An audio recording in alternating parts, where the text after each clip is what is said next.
Dr. Santos, Dr. Tanyag. I'm Dr. Dimaano. Ako ho ang mag-oopera kay Mrs. Chantal Dubois. Doc, please, gawin mo lahat para mailigtas po siya. Paniguradong malulungkot po si Zoe, yung kapatid ko, kung may mangyari man po sa lola niya. Kaya gawin niyo pong lahat, ha. Makakaasa ho kayo, Doc. Gagawin po namin ang lahat. Sige ho, alis na po ako.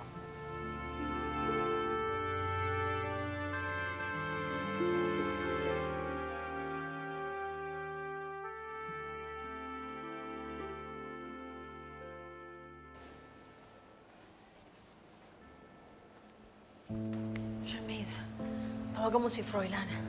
Sabihin mo, linisin nila dun sa farm na walang makikitang ebidensya para kung sakali mang magkaroon ng investigasyon, handa tayo. Sige po, ma'am. Make sure, ha? Walang makikita. Tita Giselle, nasan si Lola? She's probably still in the operating room. Nakausap ko si Tita Morgana. Ang sabi niya, ikaw daw ang nagpakidnap sa kanya. That's a big lie. Of course she'll blame me kasi galit sa akin si Morgana. Nagsisinungaling siya. Ikaw ang sinungaling. If you're not involved, then anong ginagawa mo dito?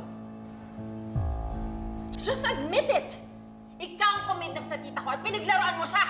Sorry, Zoe, but I'm not admitting anything. I'm innocent. Don't walk away from me! Do not touch me!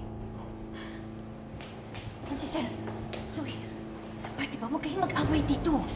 Itong babae to eh! Ayaw pang umamin na siya ang nagpakidnap sa tita ko! Zoe, ilang beses ko ba sasabihin sa'yo na wala akong kinalaman sa nangyari kay Morgana? Kung hindi ikaw, then sino? Di ba ikaw lang naman ang galit na galit sa kanya? Bakit? Ako lang ba nakaaway ng tita Morgana mo? I'm sure hindi lang ako nakabangga niya. At baka nakakalimutan mo na masama ang ugali ng Morgana na yan. Giselle! Zoe,